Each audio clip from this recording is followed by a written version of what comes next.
नमस्कार मित्रों, Chandrakant B Bhatt America से। धर्म क्या है? मैं जब आर्ट्स करता था तब मैंने वर्ड ले लिया जगत के धर्म। उसमें ज़्यादातर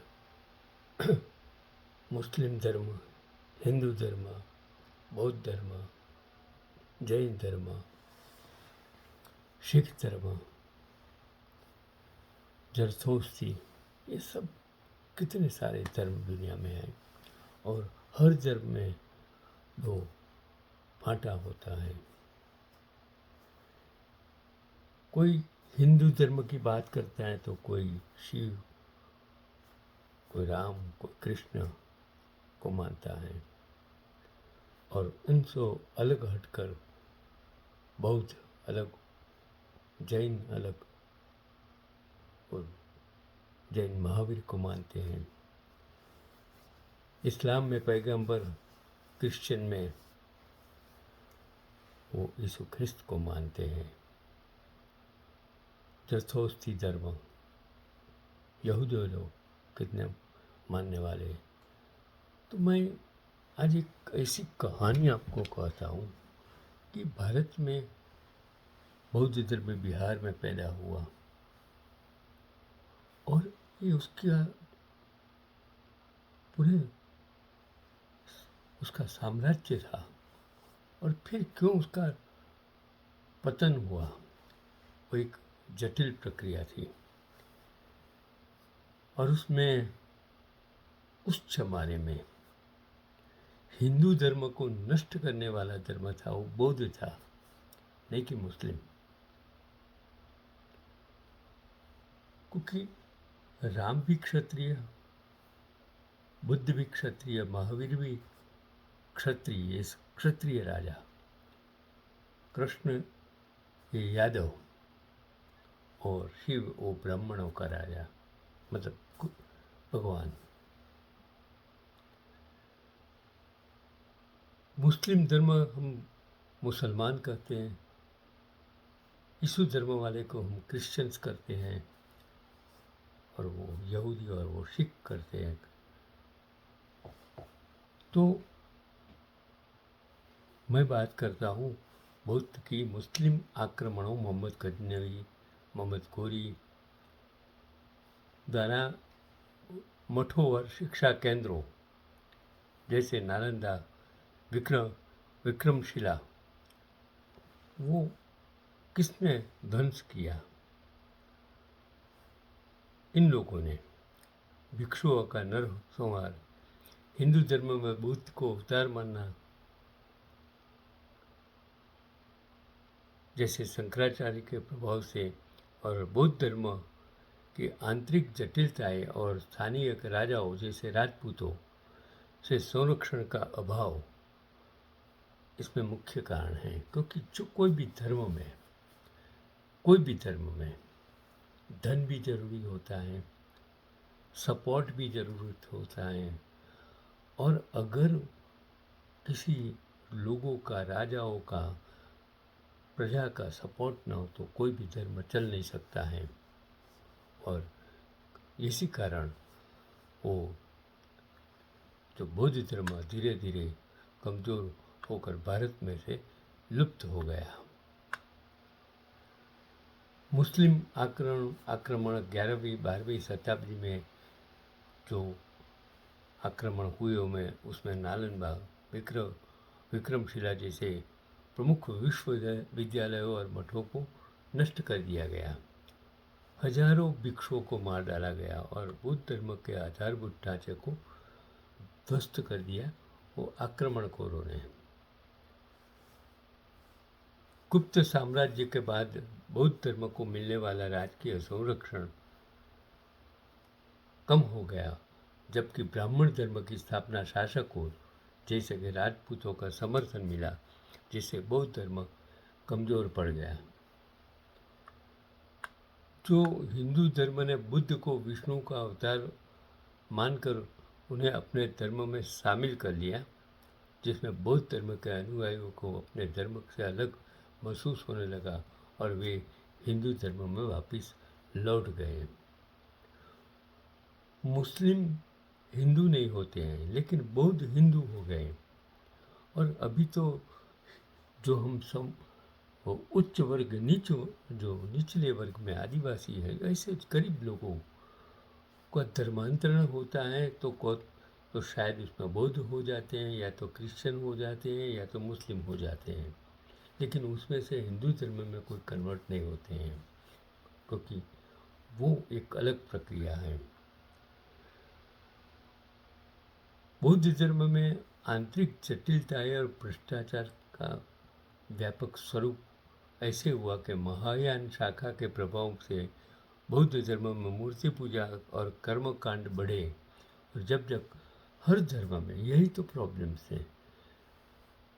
अगर आप मूर्ति पूजा में या व्यक्ति पूजा में कोई धर्म चला जाएगा तो उसका नाश होने वाला जरूरी है, चौकस है। तो जिससे यह मूल सिद्धांतों से दूर हो गया और मठों में भोग विलास और स्त्रियों को भिक्षुणी बनाने के छूट से भ्रष्टाचार बढ़ गया। यही तो हिंदू धर्म में होता है। मठों में क्या होता है आप सब जानते हो।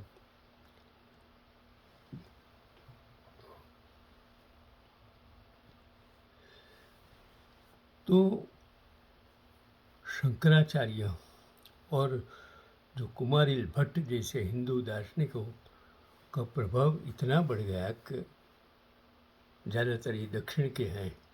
इन विद्वानों ने बौद्ध दर्शन की कमजोरियों को उजागर किया और अपने तर्क से बौद्ध धर्म को पीछे धकेल दिया। और फिर उसमें बौद्ध धर्म में क्या, जैसे मैंने कहा ना कि हर धर्म में फाटा हो जाता है। हिंदू धर्म में कोई राम को मानने वाला, कोई कृष्ण को मानने वाला, कोई शिव को मानने वाला। यही तो कमजोरी है हिंदू धर्म की। और यही तो कमजोरी वो बौद्ध धर्म में हीनयान और महायान में विभाजित से भी धर्म कमजोर, जैसे जैन धर्म में श्वेतंबर और दिगंबर, मुस्लिम धर्म में शिया और सुन्नी, हर धर्म में अलग अलग फांटा हो जाते हैं। ऐसे क्रिश्चियन धर्म में भी है, अलग अलग फांटा है। तो परिणाम क्या हुआ कि बौद्ध भिक्षु नेपाल, तिब्बत और दक्षिण पूर्व एशिया की ओर पलायन कर गए। भारत में बौद्ध धर्म का प्रभाव कम हो गया और यह एक अल्पसंख्यक धर्म बनकर रह गया, जबकि हिंदू धर्म प्रमुखता से स्थापित हो गया। तो एक धर्म जब वीक हो जाता है तो दूसरे धर्म का जैसे हिंदू धर्म से बौद्ध जैन धर्म का उत्थान हुआ और वही बौद्ध धर्म से हिंदू धर्म का फिर उत्थान हुआ। यही तो दुनिया का जो दस्तूर है कि एक वीक होता है तो दूसरा मजबूत होता है। और भारत में बौद्ध धर्म के पतन के कितने सारे कारण थे, जिनमें हिंदू धर्म के में सुधार, बुद्ध को अवतार मानना, राजकीय सहायता का अभाव, बौद्ध मठों में भ्रष्टाचार, हुणों जैसे आक्रमणकारियों का हमला, बौद्ध धर्म का हीनयान महायान में विभाजन और शंकराचार्य जैसे हिंदू दार्शनिकों का प्रभाव वो प्रमुख थे, जिससे यह धीरे धीरे कमज़ोर होकर कम लोकप्रिय हो गया। जबकि हिंदू धर्म में भक्ति और सुधारों के जरिए खुद को मजबूत किया और बौद्धों को वापस आकर्षित किया। तो हिंदू धर्म में जो सुधार और पुनरुत्थान कैसे हुआ कि उसमें जो बौद्ध धर्म की अच्छी बातों का अपना लिया, जैसे बुद्ध को विष्णु का अवतार मानना, भक्ति आंदोलन, वेदांत जैसे सुधारों ने हिंदू धर्म को पुनर्जीवित किया, जिससे लोगों का ध्यान बौद्ध धर्म से हटकर हिंदू धर्म की ओर गया। और फिर जो राजकीय संरक्षण, कनिष्क जैसे शासकों के बाद बौद्ध धर्म को मिलने वाला जो राजकीय संरक्षण कम हो गया और जिससे उसे मिलने वाली सहायता बंद हो गई और उसका प्रभाव घटने लगा। और बौद्ध मठों में जो भ्रष्टाचार हुआ, धन और सुख सुविधाएं बढ़ने लगी, जिसमें भिक्षुओं में विलासिता और भ्रष्टाचार फैल गया और जिससे धर्म की मूल शिक्षाओं से दूरी बन गई। और कनिष्क के समय में ही हीनयान और बौद्ध धर्म मुख्य रूप से दो प्रमुख शाखाओं हीनयान थेरवाद और महायान में विभाजित हुआ और बाद में जो वज्रयान जैसी अन्य शाखाएं भी विकसित हुई जो बुद्ध की शिक्षाओं और उनके पालन के तरीकों के भिन्न मतों के कारण हुआ। और खासकर गौतम बुद्ध के मृत्यु के बाद जहाँ हीनयान मूल शिक्षाओं पर केंद्रित रहा, वही महायान बुद्ध के को देवता मानकर उनकी पूजा और संस्कृत की अपनाया, जिसे बौद्ध धर्म का विस्तार हुआ। तो उसका विभाजन, मुख्य विभाजन हीनयाना और महायान और हीनयान एंड थेरवाद, इसे लघु वाहन कहा जाता है और वह बुद्ध की मूल शिक्षाओं और पाली भाषा में लिखे गए ग्रंथों पर आधारित अधिक जोर देता है। उसे व्यक्तिगत मुक्ति पर ध्यान केंद्रित किया जाता है। यह श्रीलंका, म्यांमार और थाईलैंड जैसे देशों में लोकप्रिय है। और महायान महान वाहन कहा जाता है। वह बुद्ध को एक दिव्य शक्ति मानता है और संस्कृत ग्रंथों का उपयोग करता है। इसमें सभी प्राणियों के लिए निर्वाण प्राप्त करने पर जोर दिया जाता है। बोधिसत्व अवधारणा यह चीन, जापान, कोरिया, वियतनाम में प्रचलित है। वो भी देखो अलग अलग देशों में, एक हीनयान तो दूसरा वियतनाम हीनयान और अन्य शाखाएं वज्रयान यह महायान से विकसित हुआ और इसमें तंत्र, मंत्र, जादू, टोना और विशेष अनुष्ठानों का प्रयोग किया जाता है जो तिब्बत और मंगोलिया में पाया जाता है।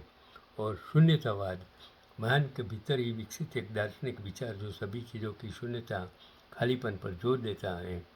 और ये सब बुद्ध की मृत्यु के बाद उसका सिद्धांतों की व्याख्या को लेकर अलग अलग विचार, संघ, भिक्षुओं का समुदाय में अनुशासन और नियमों को लेकर मतभेद और सांसारिक सुख सुविधाओं और धार्मिक प्रथाओं में जटिलता बढ़ने के कारण भी विभाजन हुआ।